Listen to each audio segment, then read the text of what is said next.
All right, guys, this is going to be a 12-team mock draft, fantasy football. We're going to randomize it, and we're going to be using Fantasy Life's new tool, the Draft Champion tool, to do this. Okay, so let's get it popping. Zach, what's up, man? It's mock draft season. You ready to go? We're here. Oh yeah, I can't believe that the season's only a couple weeks away. I've drafted in Oh, a baby. couple leagues. I've drafted in a couple leagues already. That big mistake because we know there's a bunch of news breaking, obviously, but still, we got plenty of time left in between now and the start of the season. Anything can happen any day, but so excited to be drafting already. We're going to go over some news and notes and all that kind of stuff going on in training camp, some injuries, Jameer Gibbs, all that stuff. JJ McCarthy. Oh, no. Oh, no. Say it ain't so, JJ. I'm a little worried about the other JJ, to be honest with you, but we will get that after. We will get to that afterwards. Let's start with this draft. Okay, this is the Fantasy Life Draft Champion tool. I mean, it's pretty sweet.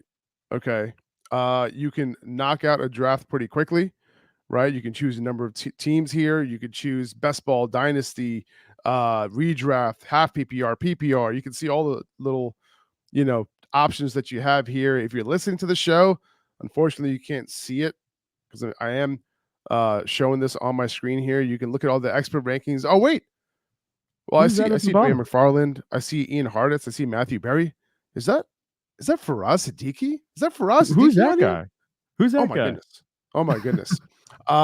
It's pretty crazy, dude. Honestly, like when I got the first screenshots of this page sent to my email, I was just like, I couldn't believe it. I was just like, this is crazy. I was like, am I dreaming right now? Am I dreaming? Right.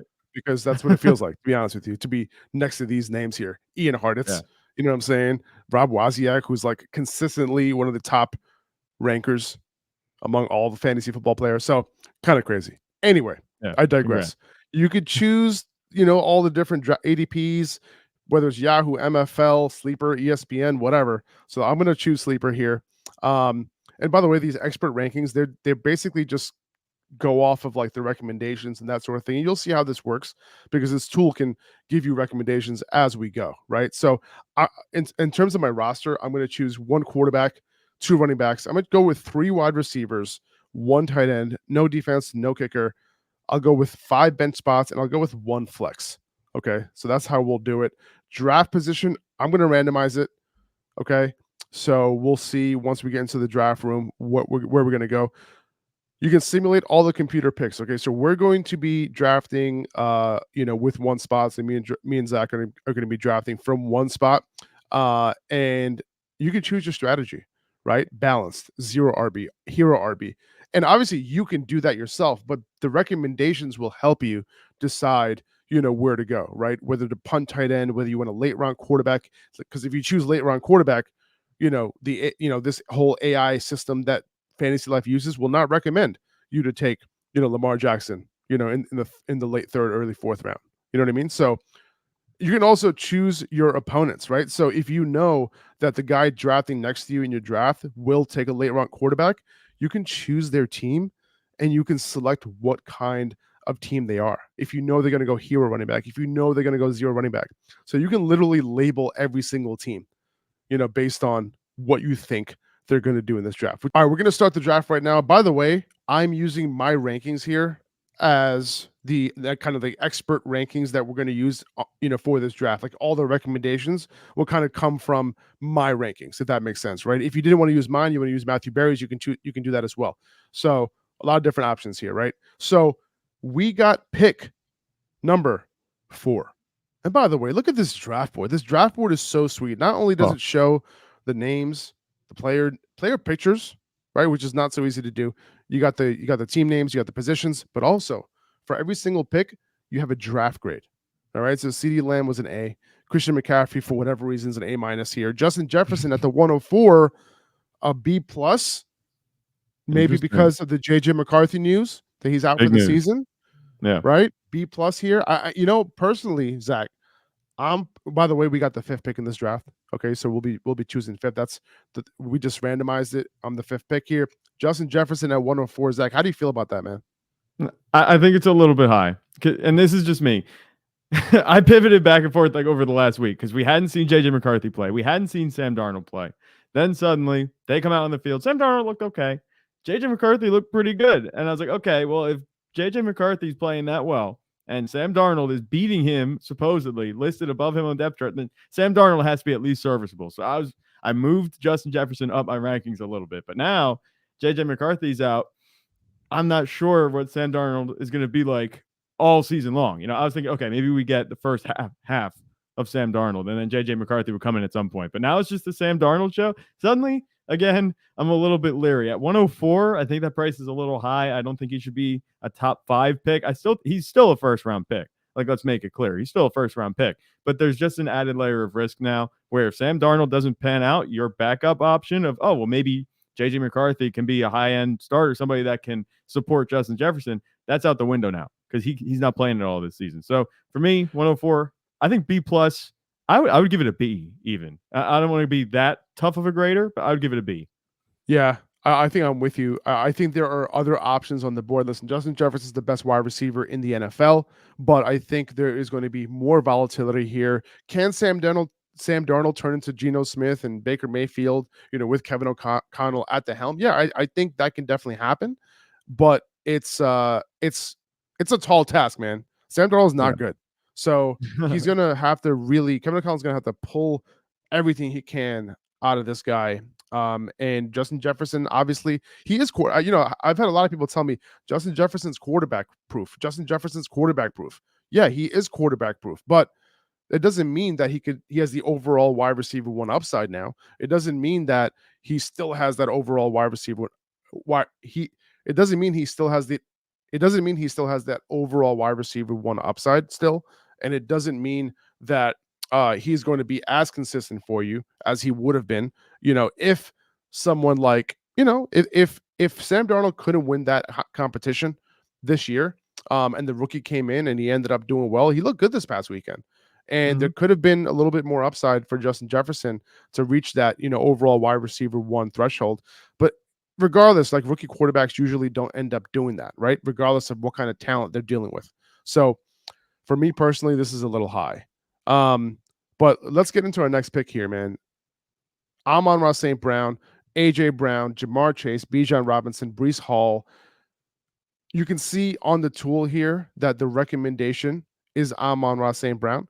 And that's, according to my rankings here, right? So right. Personally, like I like the pick here. This is a full PPR draft. I think Amon-Ra St. Brown has the upside. He has the safety.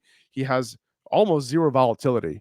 It's honestly for me, it's probably between him and maybe Breece Hall here. I think my vote, Zach, is Amon-Ra St. Brown here. What about you? My vote is Amon-Ra St. Brown, and I've been calling him the safest pick in the first round all offseason, and that's just what he is. The offense is very good. Jared Goff has been super, super healthy. He's durable. He's going to be playing the game. He's in an offense that's going to be scoring a lot of points. He showed us every season he's gotten better and better. There's no reason to not expect an even better season this season. I think you can't go wrong with Amon-Ra St. Brown. I love grabbing him in the middle of the first round. Like, he's not going to make it to the back of the first round. If he did, I'd still be taking him there. But even as high as 104, where Justin Jefferson went, I think making him the fourth player off the board, that's not crazy to me. I'd be happy with him there. I agree. I would have took him over Justin Jefferson personally. We got an A- grade from Fantasy Life, so I'm feeling that. Jamar Chase, AJ Brown, Bijan Robinson, Puka Nacua, Breece Hall, Jameer Gibbs, Garrett Wilson, followed by Marvin Harrison in the second round, Drake London, Devontae Adams, Travis Etienne, Josh Allen, Saquon Barkley, Kyren Williams. I would have chose Kyren Williams if he fell to us, Yeah, right? I would have At the 208 because I'm a big fan of grabbing him in the second round. If we go to the draft assistant here, these are the next few picks here. We have Chris Olave, Jonathan Taylor, Nico Collins, Brandon Ayuk, Mike Evans. We took Amon-Ra St. Brown in the first round.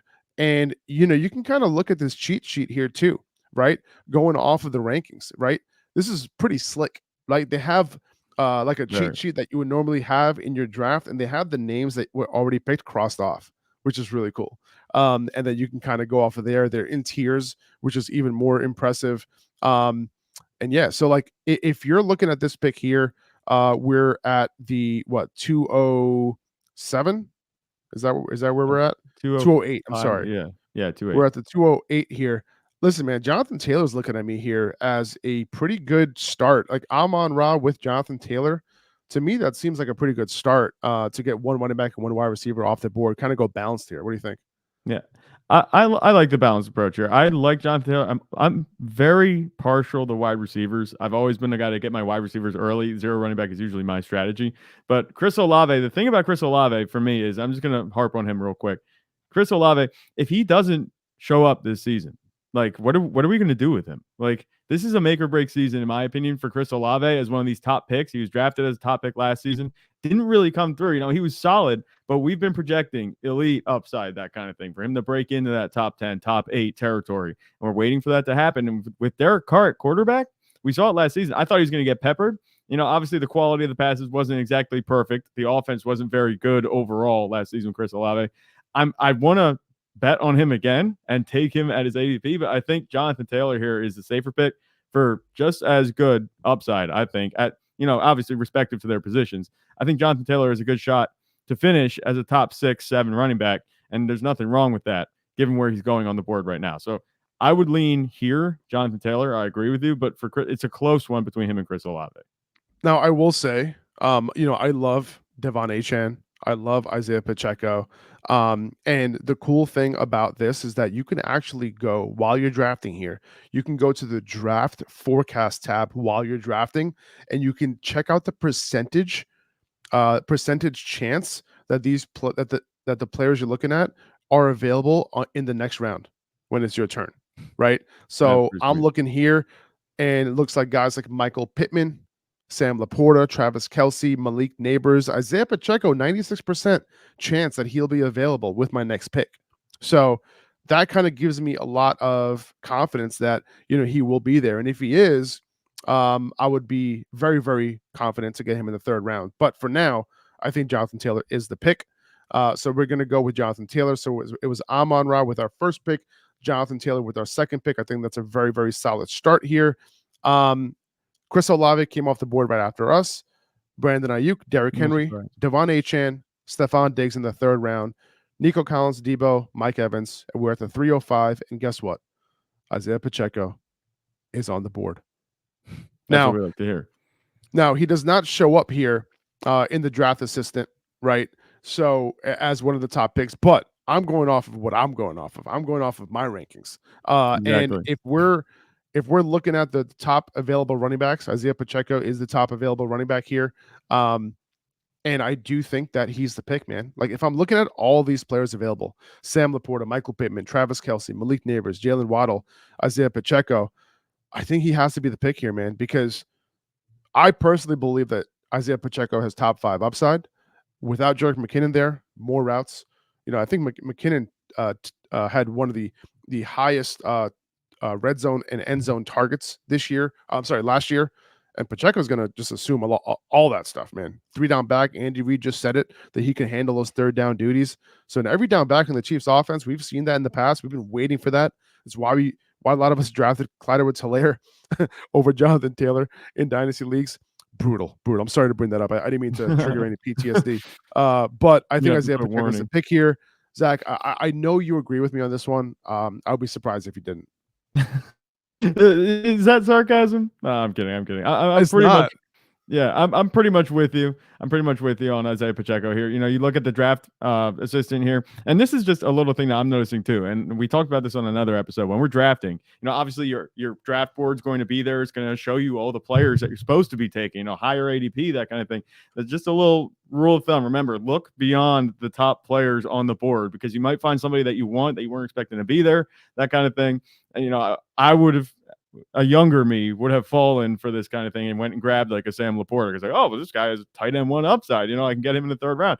Don't fall for that. But yeah, with Pacheco, you listed it out pretty much perfectly. What I was going to say, the biggest thing for Isaiah Pacheco is that Jerick McKinnon is gone, and now Isaiah Pacheco can get those passing attempts. And with the way the Chiefs wide receiver core already, getting a little shaky, we don't know what Xavier Worthy is going to look like. We don't know just how long or how much this injury could affect Hollywood Brown that he just sustained in preseason week 1. We're not sure how this wide receiver room is going to shake out. Is Rashee Rice going to be suspended? There's so many different questions with it. And if there's one default, it's going to be Isaiah Pacheco in the passing game. So I agree with you with Pacheco here in the third round.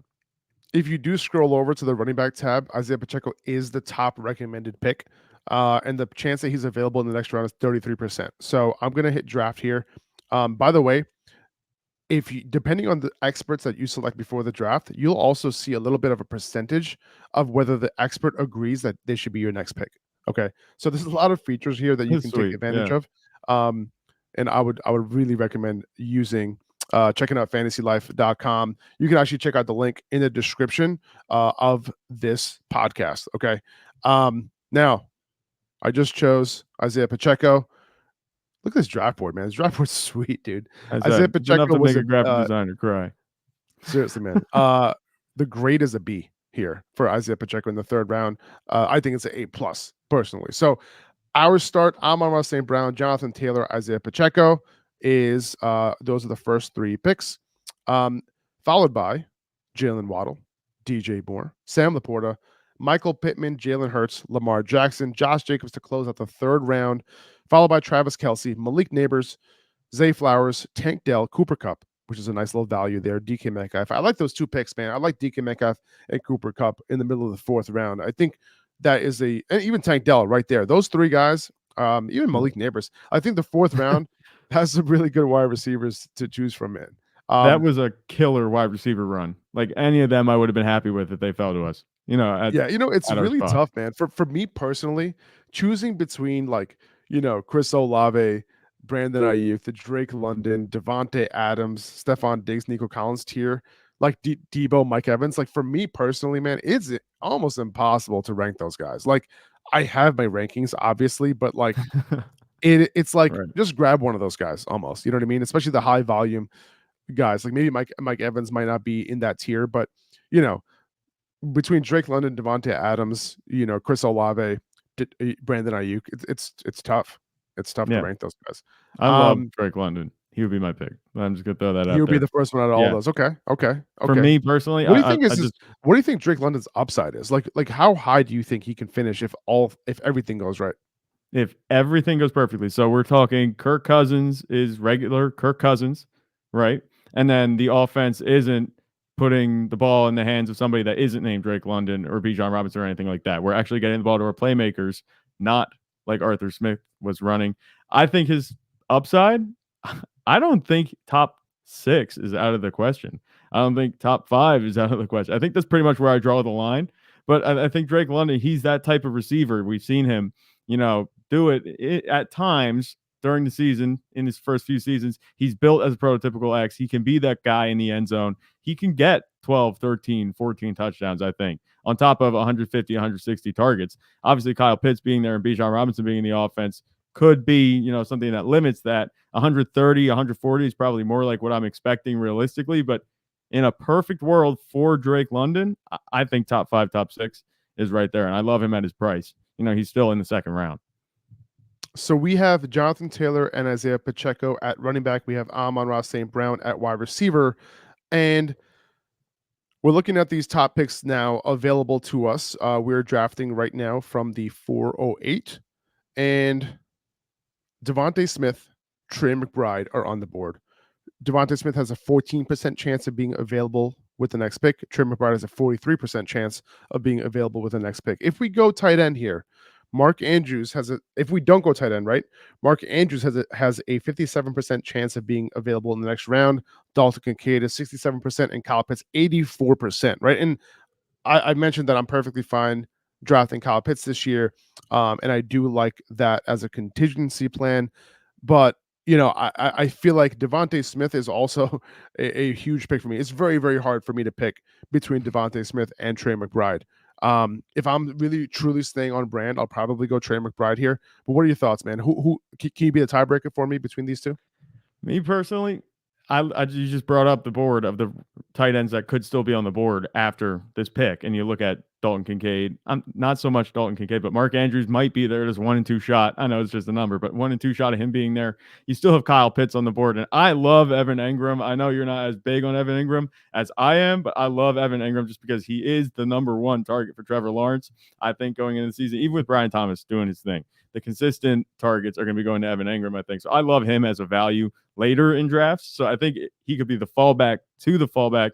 There's still enough depth here where I think we can go get another receiver if we really want one. And Devontae Smith, he's been showing out. You know, I don't want to be the tiebreaker here, even though I could be. But I think Devontae Smith, the way that he's been playing, remember 2 years ago, he was super productive behind A.J. Brown. Not as productive this past season as he was 2 years ago, but I think he has that in him. He's been showing out in camp. I wouldn't be opposed to having Devontae Smith as a wide receiver 2 on this team at all, especially if we can go get one of those other tight ends, like I mentioned, in a later round. One of the reasons why I love Devontae Smith this year is because of the fact that Kellen Moore's coming over. They're going to be running more plays. They're going to be moving a lot quicker as well, and just like not only quicker but more pass heavy, right? That's what I meant to say. Yep. And I think Devontae Smith potentially running more routes from the slot will be could be he could be in he could be in a position, excuse me, where he ends up having a career year. I wouldn't be surprised if that happens. So I'm gonna lean towards you here, man. And I usually take Trey McBride, but I'm gonna go Devontae Smith here. I like what you said about potentially falling back on a few of those other tight ends. And look at that, Mark Andrews is available to us I was with the going to next say, pick, which they is said absolutely amazing. 43% chance See, that's of why I gave you the tiebreaker because you're usually good luck for me. Jonathan Taylor, sweet. Isaiah Pacheco, Amon-Ra St. Brown, Devontae Smith. Honestly, Zach, could we have had a better start I to don't know. this draft? I'm really happy with this draft. You know what I'm saying? I mean, really, like you got okay. So let's just put it this way: Amon-Ra St. Brown. I think he has top 3 upside. I don't know if he's top 1 up. I don't know if he's overall wide receiver 1 just because of the offense he's in. There's plenty of mouths to feed there, but top 3 with Amon-Ra St. Brown. I think you do have top 3 again with Jonathan Taylor at his position. Then you have Isaiah Pacheco with top 5 and Devontae Smith. I know you just went out for our bold predictions post. You said Devontae Smith could be top 12 wide receiver this season. I know it's bold, but behind AJ Brown. But like you just mentioned, the offense could be moving faster, more pass plays. I like it. I think top 15 is very well within reach too. And if you'll take top 15 as a wide receiver 2, right? That means you're on the high end of wide receiver 2s. Can't go wrong. So yeah, this draft to start, I mean, I'd give it a solid A minus, I think at worst. I don't know about We you. got an A- grade for that pick from Fantasy Life. CJ Stroud, Anthony Richardson, Rashad White, T. Higgins, Trey McBride went off the board at 501, which is insane value. George Pickens, Amari Cooper, Dalton Kincaid at the 504. I already have Mark Andrews ranked over Dalton Kincaid this year. So Mark Andrews falling to us here. I think this is a no-brainer pick, but I will tell you who's on the board. Okay. So the draft assistant is telling us that our top pick is Mark Andrews. Followed by I'll give you all of the picks: Keenan Allen, James Cook, Alvin Kamara, Terry McLaurin. I think out of all these guys, Alvin Kamara and James Cook are probably, listen, like I would love to grab one of those guys, but I think grabbing Mark Andrews here, I think gives us a clear positional advantage to the next tier of tight ends. So Yep. if we're doing tier-based drafting, I think Mark Andrews is the way to go here. And So remember, I'm going to go Mark ahead Andrews, and take yeah, him. he was also on a per game basis the tight end 1 last year. Obviously, he got injured, but he was tied with T.J. Hawkinson, I believe it was, for Yes. tight end 1 in overall fantasy points per game. So really, I think people are forgetting how good Mark Andrews is because we missed so much of him last year, and he came back in that AFC Championship game and didn't do much at all. I think people are forgetting that, and you got to take advantage of that in your drafts. And we just did that right here. I love it. I love it too, man. I love it too. Amon-Ra, Jonathan Taylor, Isaiah Pacheco, Devontae Smith, and Mark Andrews. Joe Mixon, James Cook, Keenan Allen. I think James Cook in the 5th round is awesome. Joe Mixon is solid in the 5th round. Keenan Allen, Kenneth Walker. I love him too. Jaden Reed, Yeah. David Montgomery, Terry McLaurin to round out the 5th round, followed by Christian Kirk, Romo Dunze, Kyle Pitts, Joe Burrow, James Conner, Alvin Kamara, and Aaron Jones. Man, Alvin Kamara, if he if he was available at the 608, dude, I feel like that would have been a smash pick right there. Or even But James Conner, unfortunately, he in my is not opinion. available. Let's see who is up. So let's move on to go back to our draft assistant here. We have Chris Godwin, Kyler Murray, Calvin Ridley, Marquise Brown, Rashee Rice as the main uh choices. Options.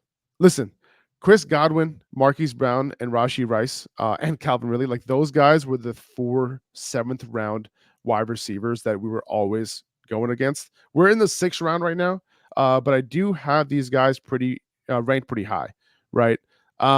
Right. Let's take a look at who else is available at every position. Okay, so at quarterback we have Kyler Murray. Dak Prescott, Jordan Love. I think even though I love Kyler Murray this year, I kind of feel like this spot is a little early for him, right? I usually end up finding him in the 7th round ish. So even though I do like Kyler Murray, I think I'm okay waiting and maybe getting someone like Caleb Williams, Jaden Daniels a little bit later. And if I have to pass on them, maybe a Jared Goff or someone like that. No, you're good at restraining yourself. I'd be Yeah, hitting that button on Kyler Murray the whole time because that would give us top 5, top 3, whatever you want to call it, upside at every position. That's just me. But I I hear that. understand your rationale. I think you Well, could let's roll the take dice. a look at the rest of the picks. Maybe you're right. Maybe we will go Kyler. Okay. Right. I don't want to grab one of these running backs right now. We have Ramondre Stevenson, Raheem Mostert, DeAndre Swift, Najee Harris, Zamir White on the board right now. That's kind of who we Interesting have one. Yeah. at this point. That's man, that's really tough. And then at wide receiver, we have Chris Godwin, Calvin Ridley, Marquise Brown, Rashee Rice, Deontay Johnson, Xavier Worthy. You know, for me personally, like I'm cool grabbing maybe one of these wide receivers here out of this tier. If we had to look at the draft assistant to see what the availabilities are, maybe we go with what you're saying, and then we go Kyler Murray, and then we just see if any of these 4 are available with our next pick. Is We that kind just of what you were cross leaning our towards? fingers. See, like the thing for me, Rashee Rice was the one that I was really looking at because we know what he was able to do last season. And I don't know. 55% chance Yeah, availability for next round. right. It doesn't. I don't want to jinx anything, but it doesn't seem like anything's on the horizon right now as far as a suspension for Rashee Rice.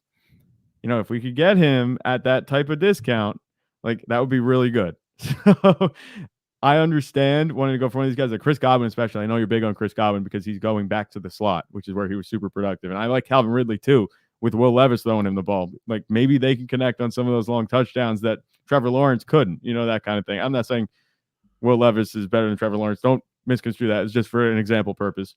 Marquise Brown, I like him too.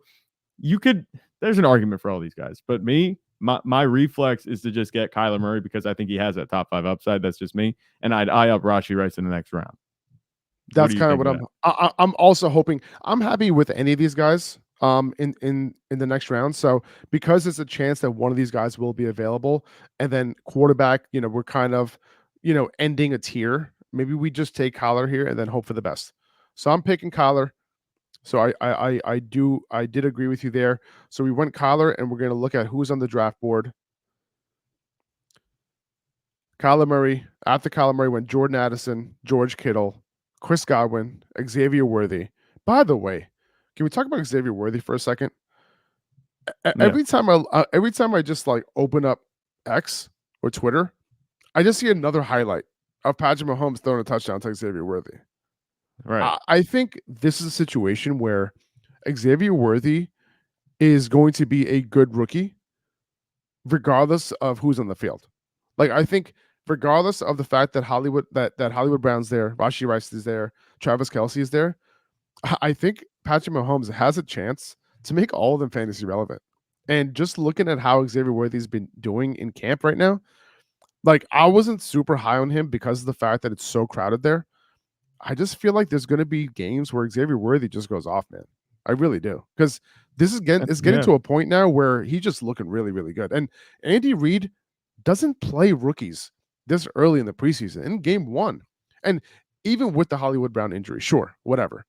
Xavier Worthy was getting that opportunity, so I think Xavier Worthy, like Andy Reid thinks highly of him. Patrick Mahomes is looking for him, and he's finding him on these deep touchdowns in camp. I don't know, man. I think he might have a really good year regardless of who's on the field. okay. I feel like if he has a good season, it's going to be felt overall on the season, maybe not on a week-to-week basis. I think there are still going to be Yeah, games where it's like you're volatility. sitting there, you're Yeah, like, oh, you're tapping your fingers, tapping your head. You're like, oh, I don't know. Should I put Xavier Worthy in my lineup? Because he could have 25 points this week, but he could also have 4, that kind of thing. I kind of want to liken it to like what Jordan Addison was doing last season, but obviously Jordan Addison, the quarterback switch was a big difference for him. But you have games where he's has 2 touchdowns, and then there's games where he doesn't even have a catch or 2. That's it. So it's like I feel like it's going to be volatile just because, like we mentioned, there's a bunch of weapons there. But I could see him kind of getting those Jordan Addison type numbers. What did Jordan Addison have? He had 8 touchdowns last year. I think he could have season long that type of production. And if he does that at the 6'12", like, I'm okay with that at his current ADP. That's just me. But they do need to get his headshot on there. You know what I'm saying? Well, guess he's what? faceless on fantasy. Calvin Ridley is available here. Rashee Rice is available here. Deontay Johnson is available here. I love Deontay Johnson, obviously, in PPR formats. But how big is the touchdown upside, right? And the second thing is this: he does have a little groin tweak right now. Okay, Dave Canales just came out and said that he got a little groin issue. Okay, I mean, we all have groin issues, but he has an injury. And Rashee Rice, to me, if he doesn't get suspended, he has wide receiver 1 upside, top 12 upside, right? Yeah. Just like he was a top 12 wide receiver once his route participation went full time after week 12 last year. So I'm looking at Rashee Rice here as well. I love Calvin Ridley this year as well. But the closer we get to the season, the NFL hasn't even talked to Rashee Rice about this yet, about this issue. Can you believe that? They haven't even mentioned it. Have you heard anything? The NFL and Rashee Rice have not talked to each other about this issue. So is it an issue? That tells you what you need to know, man. So I'm going to go with Rashee Rice here. The fact that we can get Rashee Rice this late is awesome. So now we're looking at Kyler Murray, Jonathan Taylor, Isaiah Pacheco, Amon-Ra St. Brown, Devontae Smith, Rashee Rice, Mark Andrews. Zach, we can quit this right now because just set it auto draft. Let the fantasy gods take the wheel. That's it, man. Let your rankings take the wheel. That's what you should do. It's looking pretty good. So you can look at the cheat sheet here. You can see who's been crossed out. You can look at this draft forecast to see which players you might end up with. But let's continue, man. Let's continue with our draft. We are at the let's look at the draft board. We are at pick 808 right now. Okay. Did I go over the team? Yeah, I did. So at the 808, who is on the board? Jackson Smith-Njigba, Christian Watson, Javonte Williams, Jalen Warren, Courtland Sutton. Listen, I love Christian Watson, right? I think JSN can take a step forward. Me personally, though, I think I'm back on the Javonte Williams train. I think I am. Listen, we said it. We said it last year. Okay, we said it last year. We said Javonte Williams, just don't draft him. He's coming off an ACL, MCL, all the L's, right? And if you draft him, you're going to be taking the L. This year, though, 1 year removed from that situation, Sean Payton asked him to lose some weight. He did. Sean Payton said he's having a good camp, and he looks completely different than last year. He looked good in this preseason game. He was breaking tackles. That's exactly why we loved him, right, before he got hurt. And now he's in a situation where he could be the workhorse once again for Denver.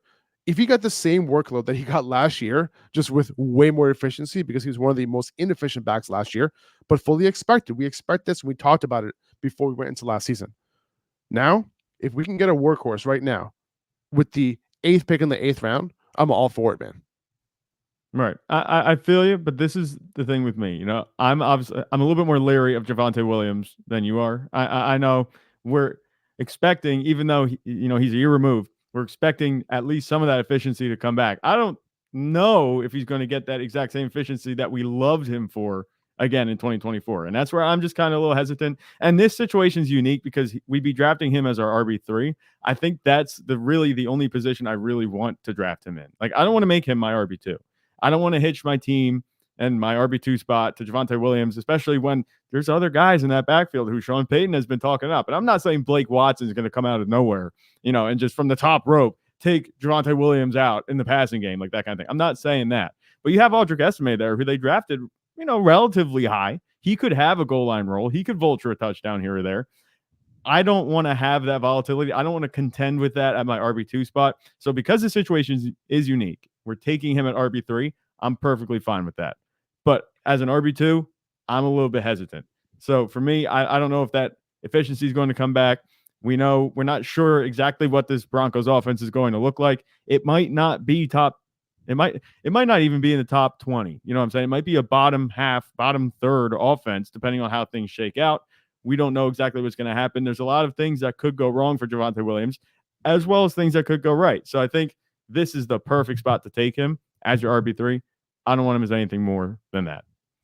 I hear that, man. I hear that. I just look at what Sean Payton running backs do. I look at the fact that he's probably going to be targeted. This first preseason game, he was getting a ton of work with the first team. I'm all about it, man. I know the team's probably going to stink, but I think Bo Nix is going to be dumping it down a ton to Javonte Williams. So I'm going to go with Javonte here. We drafted him. He is our flex. Okay. So this is the hope is that we have three backs that are getting more than 250 touches. Okay, that's the hope here. And Javonte Williams did have that last year, by the way, coming off of that injury. So Kyler Murray at quarterback, Jonathan Taylor, Isaiah Pacheco, and our three wide receivers are Amon-Ra, Devontae Smith, Rashee Rice, along with Mark Andrews as our tight end. Okay, and Javonte's in our flex. Now, I picked him. Let's go back to the draft board. A couple guys still on the board here that I like. Nick Chubb, Zach Moss. Well, these are the guys that were picked after Javonte, okay, at the 808. Right. Nick Chubb, Zach Moss, David Njoku, Caleb Williams, Jalen Warren, Brock Purdy, Austin Eckler, Devin Singletary. Now, let me ask you a question, man. Like, are you choosing any of the running backs that were just chosen over Javonte Williams? No. No, because I don't think any of them have a chance. None of them have a chance to be the lead guy in the backfield. And Javonte Williams, he might be the end of that, like players that have the opportunity to be taking the lion's share of the touches in the backfield. And when I say lion's share, I'm talking like 65 versus whatever everybody else is getting. You know what I mean? So I think that Javonte Williams there, I'm definitely not taking Nick Chubb and it's nothing against Nick Chubb. We just don't know what he's going to be like coming off of that injury. And he might not even be playing to start the season. And then you look at the other guys that were coming off the board. I mean, Zach Moss might be fighting with Chase Brown. Austin Eckler was in there as well, playing against Brian Robinson. There's going to be split backfields. If there's any running back of that group that's going to make a not split backfield, it's Javonte. Even though, like I said, I have my hesitations. I hear that, man. Okay. Sounds good. So now we just happen to fill out our starting lineup. Okay. It's not necessary to me personally. Like, I don't have to fill out my starting lineup when I'm drafting first before I fill out a bench spot. Usually, like, I don't want to fill out like two bench spots before I fill out my starting lineup, but I think one is fine. And I'm definitely not looking at a quarterback anymore at all because I drafted a quarterback relatively early, right? So now the two guys that were still on the board before, JSN, Christian Watson, still on the board. We're being recommended Cortland Sutton, Jacoby Myers, Curtis Samuel. Not super exciting to me, right? No. I love Dontavian Wicks late, which is why I hesitate on Christian Watson right now. But I do think that he definitely has the upper hand right now in terms of playing in those two wide receiver sets, right? Christian Watson, if he's healthy, he's the wide receiver who's going to be on the field at all times, right? So he does have a little bit of a leg up on all these guys, right? So that's why I like Christian Watson. Can JSN take a step forward? 100%, right? We have the Washington Huskies offense coming over to Seattle. Pass first offense. We saw it last year with Jalen McMillan, Rome Odunze, and Jalen Polk, right? And that could be a similar situation here where JSN could take a step forward, maybe past Tyler Lockett. How are you looking at it here? Now, I will say, I absolutely love Curtis Samuel. Like, I'm all over him, but it seems like he's somebody that we can pick a little bit later, right? So I don't necessarily want to pick him now. I'd rather pick somebody who's a little bit more of a fixture for fantasy. Who are you leaning towards here? If Curtis Samuel isn't on the board in the next round, we're just going to be nailed, I guess, right? I hope he is. It's a 50-50. It literally says 50-50 on this draft wizard here thing. Yeah. So it's pretty funny. But for me, it is between JSN and Christian Watson. And for me, my question for you is, and this is just something that went through my head when I saw those two players come up at the same time, is JSN's step forward. We're all talking about this step forward that he could take. And he can with Ryan Grubb at OC. Is JSN's step forward equal to Christian Watson's upside? I don't know. And I don't think so. And for me, I don't think so. We're at a point we have what, 3 wide receivers right now? I forget who's on it. Who do we have? We have Amon-Ra, we have Rashee Rice, and we have Devontae Smith. For me, we're first bench spot that we're filling out. I kind of feel like going just straight up upside here with Christian Watson because, like you mentioned, the the snaps, what we saw, what we've seen so far through training camp suggests that he's going to be somebody that's going to be on the field consistently. It's just a matter of him staying healthy. He went to the hamstring scientist this offseason. Hopefully everything is good in that case. Like, he's got Jordan Love at quarterback, who was second in touchdowns. Was second in touchdowns? Yeah, he might have been second. I think he Yes. had 34 touchdowns. Yes. He's Second. on with Matt LaFleur Third. on offense. I know Dontavian Wicks is good. I know that gives you pause. It does give me pause too. But who's to say that these guys can't each get 7, 8 touchdowns? You know what I'm saying? You can have a couple guys get that many touchdowns. And then also Christian Watson, if he's running the majority of the routes, you know, the yardage is going to be there too. He's a big play threat. I'm not saying he's going to break out, but his perfect best case scenario upside pick, you know, that result is better than I think any step forward JSN has, just because he has that competition in DK Metcalf and Tyler Lockett and even Kenneth Walker there in Seattle. I'm with you, man. All right. So after Christian Watson, we got Jake Ferguson, JSN. By the way, Christian Watson, we got an A pick for Christian Watson. By the way, look at all of our picks. We got an A for every single one of our picks except Isaiah Pacheco was a B, but I think that was an A plus. So we said we're doing pretty good. We're doing pretty good. That's a 4.0 GPA right there. Jake Ferguson, Jason got an A plus, by the way, at 907. Jamison Williams at 908. Dallas Goedert, Tajay Spears, which I love right there, 910. Trey Benson, Brian Robinson, great value at 912. Cortland Sutton, Xavier Legette to start off the 10th round. Romeo Dubs, A.D. Mitchell, Curtis Samuel, Gus Edwards, Tyler Lockett. 2 picks before. And by the way, for some reason, when I said I love Curtis Samuel, and I do love Curtis Samuel, but I am not like gung-ho about grabbing him. I, for some reason in my head, thought that said Jahan Dotson. Okay. Oh, is it the Commanders receiver? Like, yeah, thing it's kind the of mixing commander you receiver up? thing. Like that's what mixed me up here. Yeah. So I actually do want to talk about Jahan Dotson, but that's probably going to be a lot later in this episode, right? Because he probably won't be drafted. That's why I was wondering why is Jahan? I was like, why is he here around this spot? But this makes sense for Curtis Samuel. Okay. So Gus Edwards and Tyler Lockett, we are on the board in the 10th round with the 8th pick. So let's take a look at our draft assistant to see who is available. Oh, look, is that Jahan Dotson? So we have Jacoby Myers, Josh Downs, Jerome Ford, Khalil Shakir, and Jahan Dotson as the top recommendations. We can also take a look at the rankings list to see who else is available. These are probably the guys that I'm going to be choosing off of, Zach. I think Jacoby Myers is a little bit of a risky pick here because Brock Bowers looks like he's going to be very, very involved in the passing game. And can AOC, can Gardner Minshew support 3 receivers in this offense for fantasy? Like, I don't think so.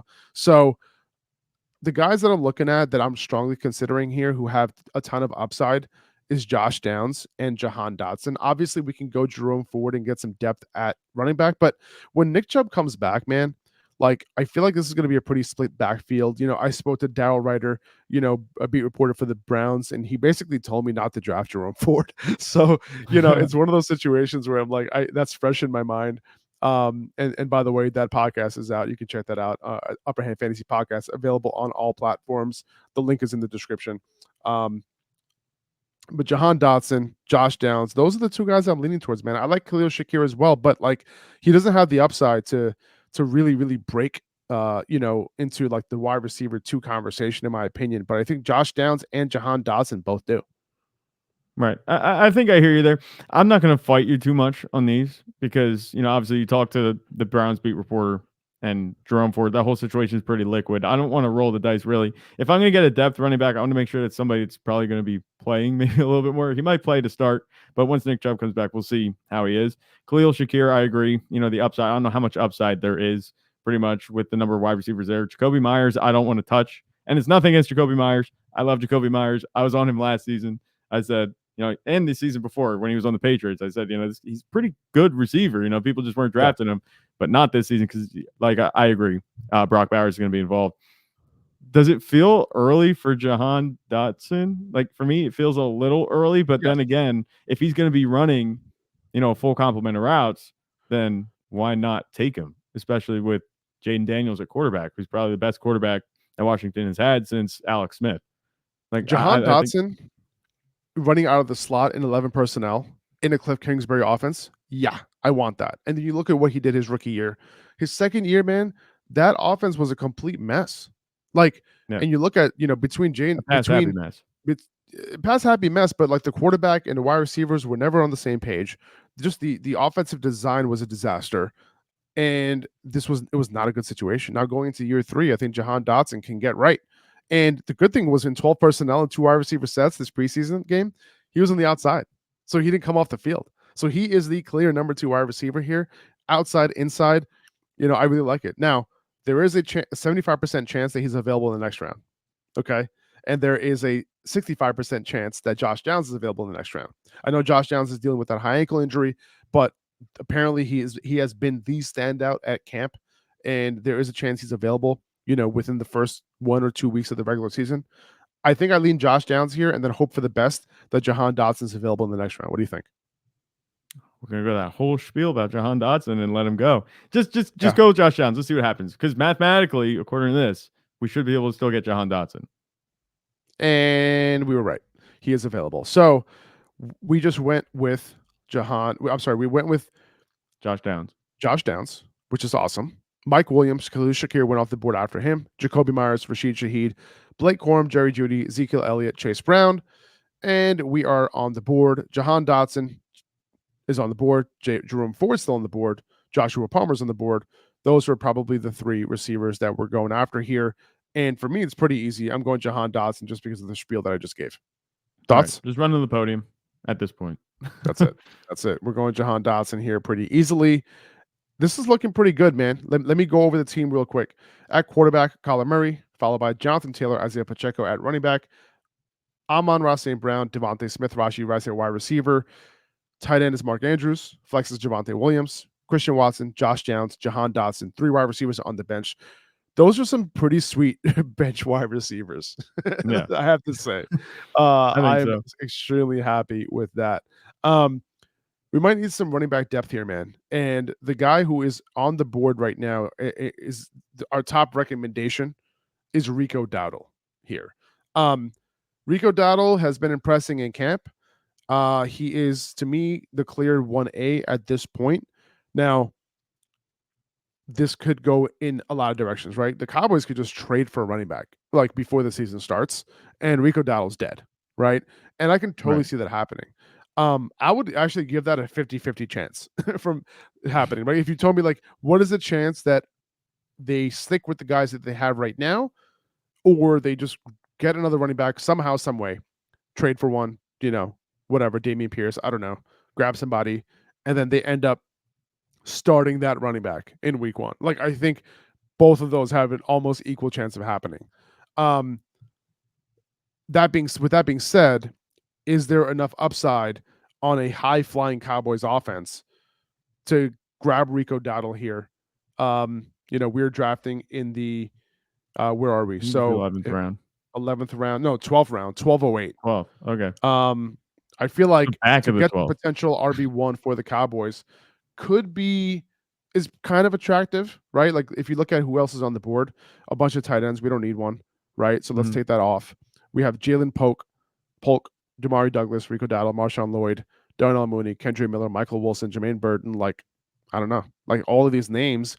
Like if I had to choose a top like few, it would probably be Polk, Douglas, Dowdle, Lloyd, right? But apparently Marshawn Lloyd's hamstring injury isn't that serious, and he could end up making his way back in week 1, which is what you want to hear if you're fading Josh Jacobs. Right. So yeah. Yeah. What are your thoughts here in the 12th round? I don't mind. I mean, if you want to really go crazy with wide receivers, what do we have? 3 wide receivers on our bench right now. I don't think Jalen Polk is a horrific pick because we know he's been kind of impressing camp too, and they need a wide receiver 1 in New England. And Drake May, supposedly, he's going to be starting, assuming the Patriots are going to have a quarterback not named Mac Jones. That's the important part. So there's a chance that these guys could have some upside in fantasy. The offense isn't going to be that good, though. I think you have to default to Rico Dowdle because he's going to be on a better offense. The only thing that concerns me personally is you talk about the 1A, 1B situation. Like, Rico Dowdle can be the 1A, but I'm worried that the Cowboys are just going to default Ezekiel Elliott to be the 1G, as in 1G goal line running back. And they're just going to give him all the goal line touches. Not all of them, but enough that it becomes a pain where you can't count on Rico Dowdle to score a touchdown every week. So for me, like there's that risk there. It's baked in. But then again, you look at the It's baked board. in. We're in the 12th round. Like you can't really go wrong. Are you upset if he doesn't pan out? If your No, fourth bench pick, he's your RB what? He's our 4. RB 4. Yeah. Are you upset if No. he doesn't pan out If he compared to goes the to upside? 0, Like, if he goes to 0, I'm perfectly fine with that, yeah, honestly. you've lost And nothing. you mentioned Jalen Polk here. If you look at Demario Douglas, he has a 65% chance to be available in the next round, right? That's true. So maybe if Polk isn't available, if we pass on Polk here, listen, you know how much I love Demario Douglas, man, right? Yeah. He is a clear dynasty buy to me. If you're still, if Like, anyone's undervaluing him, obviously they got Javon Baker, they got Jalen Polk, so all the attention is on those guys, man. Go send a third round rookie pick for Demario Douglas, and you'll be able to get him. To be honest with you, so I yeah. would do that personally. Go get Demario Douglas. I think we go Rico here only because, like, why am I not picking Polk here? Because we just grabbed 3 wide receivers that's sitting on our bench right now: Christian Yeah. Watson, Josh Downs, and Jahan Dodson. So I'm gonna go Rico here, and then let's see how things go. Okay, so we go Rico, followed by Jared Goff, T.J. Hawkinson, Dalton Schultz, Jalen Polk off the board with the last pick of the 12th round. Jaden Daniels, Braylon Allen, really, really good handcuff to Brees Hall. Darnell Mooney, which is a interesting pick because of the fact that Rondell Moore's out for the season. And then Yeah. Demario Douglas, of course, was taken right before our pick in the We got 13th round. sniped. Okay. So by the way, in this draft, this is the last round pick. Okay, just letting you guys know. Unfortunately, we couldn't get our guy. And it happens. It Yeah. happens. Okay. Happens to the best of us. Okay. Let's go back to the draft assistant real quick. Marshawn Lloyd, Kendre Miller, Jaleel McLaughlin, Ty Chandler, and Ray Davis. Those are the top running backs available. Let's see top wide receivers available: Michael Wilson, Jermaine Burton, Demarcus Robinson, Greg Dortch, and Wandale Robinson. I think, Greg Dortch is appealing to me as a last round pick, but Marshawn Lloyd and Kendre Miller are probably the 2 running backs that I'm looking at here. And because of the fact that we have 3 wide receivers already on our 5-person bench, maybe we just go with another running back here. Yeah, I can see it. I mean, the fact that it's only 13 rounds, you know what I'm saying? Like, usually there would be more rounds. Ideally, your Yes. draft has a couple more rounds than this. Yes. So you wouldn't have to be thinking, like, oh, Marshawn Lloyd, like, he's not anywhere near a last round pick in most drafts. But because this is a 13-round draft, I don't have a problem going with Lloyd here because I he's think that's what going I'm to going with be as well. that perfect handcuff for Josh Jacobs. I think so. There's so much talk about AJ Dillon being the RB2. Guys, like, just because he's the RB2 right now, quote unquote, doesn't mean that he's going to be the RB2 like come week 6. Okay. Right. Marshall is very, very talented, and there's a lot that they could do with him. And the coaches already had a lot of plans for him. Unfortunately, he had the hamstring issues. The hope is that he can take care of those, right? He could talk to Christian Watson about how to handle that. And, Right. we can kind of go from there. Now you can see that this draft is done.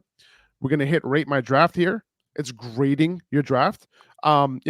Just heads up, this tool has just come out, so there's a lot of things going on. Now, our overall grade, an A. Our draft style was chosen balanced. We drafted balanced, which is awesome. It gives you a whole bunch of stuff here, right? Including the experts corner. Who did you draft like? You drafted most like Faraz Siddiqi. And guess what? That makes a lot of sense because I am Faraz You Siddiqi. are. So I think that's pretty cool. Let's view all the expert insights here. You drafted most like Faraz Siddiqi. And what did Faraz Siddiqi say about this? Well, with the league specific strategy, you managed to build a well rounded team in your draft. By the way, I'm reading off of this, which ultimately earned you a solid letter grade of A. By selecting Jonathan Taylor at pick 20, you snagged a great value according to ADP. Additionally, grabbing Rashee Rice at pick 77 was a steal based on rankings. While some consider Isaiah Pacheco and Javonte Williams reaches, your ability to secure players like Marshawn Lynch and Christian Watson as steals balanced out your roster nicely. Overall, your draft performance was impressive and sets you up well for the season ahead. I love it. So that was AI, by the way. That wasn't me, but it basically kind of goes over with my rankings, with a whole bunch of other information, and crafts out, basically stuff. So if you want to look at all the other grades, Dwayne McFarland also grades it out as well with the blurb here. Matthew Barry will also give you a grade. There's a whole bunch of grades here. Okay, everyone else doesn't think this draft was that great, but that's why I do my own rankings. Okay, Right. what do you think, Zach? So if you look at, by the way, you can also get like a little PDF that comes out of this, and it kind of gives you like a 1-page PDF on like how you did, and it gives you like a whole bunch of information, which is really cool. So you can download that PDF. There's a whole bunch of stuff you can do with that. You can send it to me, by the way. All right, Faraz at upperhandfantasy.com. You can send it to my email. Just send me that 1-page PDF, and I will review it, and I will answer you, and I will tell you, give you a little bit more information on how you did. Okay, so keep that in mind. So it's generating that PDF. I don't want to look at that right now. So let's take a look at the grade. It's thinking. All right, so that's that. That's that, guys. So you can see the expert insights here. There's a tab for bold moves, so it'll tell you all of your bold picks that you made. It'll give you all of the evaluation for all of the picks that you made, all the grades for each of them, your team's strengths. Obviously, you can go to the draft board and you can check out all your previous drafts as well. All right. Sweet. So that's going to do it for this draft. Now, I did want to quickly go over a few pieces of news before we get off of here. Okay. Jahmyr Gibbs, he should be ready for week 1, according to Jordan Schultz. Dan Campbell also said he's going to be fine. Okay. So I'm hoping that is the case. Okay. Yeah. Let's see. Let's stop sharing here real quick. All right. So what else? What other pieces of news do we have? Xavier Worthy, we talked about him. Hollywood Brown could miss a week or two with that SC injury. I'm still okay drafting Hollywood Brown in the 7th round. There should be usually with this type of injury, there's no real like long-term effects that we need to worry about. Okay. Tyrone Tracy, he has an ankle injury. They labeled it a low ankle, but he's week to week, which probably means it's a high ankle. Okay, so keep that in mind. Unfortunately, he's still competing, I think, for that RB2 role. He played as the RB2 behind Devin Singletary in this first preseason game, which was a really, really good sign. But the fact that he has that injury, Eric Gray had the big game, so now Eric Gray might have a little bit more of an opportunity, which isn't ideal if you love Tyrone Tracy as much as I do. Obviously, JJ McCarthy, MCL injury. We talked about that earlier in the draft. He's out for the season. Sam Darnold will be the quarterback, which isn't all bad. And more news. I don't know. This happened 25 minutes ago, so we were obviously drafting. But Jordan Addison was carted off from practice today. Oh my God! With an apparent leg injury, which no, this is brand new. We can't even assess what Vikings fans. What is happening? But yeah, the Vikings are falling apart. They have the injury bug. Like they might as well just stop practicing today because they have to make it to the season. But does that secure Justin Jefferson a little bit more if he would miss time? Like, I don't know, man. I don't know. Like, you want Jordan Addison on the field, so it takes a little bit of attention away from Justin Jefferson. You know what I'm saying? Like, does the boat now sink? If Sam Darnold's going to have to chuck it to Justin Jefferson on every play. Is that ideal? Right. That's what I'm saying. So I don't know. That's the way I look at it. Like, if Sam Darnold is just a bandage over a leak in the boat, like, maybe that will work because the rest of the boat is still pretty nice. Like talk about Jordan Addison and Justin Jefferson, but now you lose Jordan Addison. Now there's another leak in the boat. Is Sam Darnold enough to cover up for that, or is the boat going down? Like it's going down. It's tough. Hopefully it's nothing. Dude. Hopefully it's nothing for Jordan Addison, but when you get carted off, that's bad. So carted off is something. We'll see what happens with that. Let's hope for more the best. To come later. Oh boy! On. All right. Yeah. Malik Neighbors also had a little bit of a scare in practice, but it's just an ankle injury. He said that there's no doubt that he'll be good to go by week 1. Looks like a low ankle, so nothing too crazy there. Deontay Johnson mentioned that he had a mild groin strain. We'll see how serious that ends up being. Marshawn Lloyd's hamstring should be fine for the start of the season. Is not viewed as serious. And that's really it. That's all the news that I had. So, man, that's bad news. Anyway, I appreciate you guys. You can check out the Fantasy Life tool, this new mock draft tool. It's pretty slick, Zach, right? Like it is. This is really the first time we're using it. I messed around with a little bit this morning, but like it looks pretty legit. So I would recommend checking it out. I put the link down below. They have a whole bunch of tools Fantasy Life does that you can kind of check out and use to prepare for your draft. And yeah, I think that's going to do it for this episode. We appreciate you guys. Thank you for listening, and we'll be back soon. I got some beat reporters coming up. We got the Packers, we got the Bears, which is going to be very interesting, and we got the Raiders. All right, we'll be talking to all three of those beat reporters later this week, and our podcast will be out Saturday morning. So make sure to check that out. Thank you very much, guys. Thank you for listening. Appreciate you guys a ton, and we'll talk soon. See ya.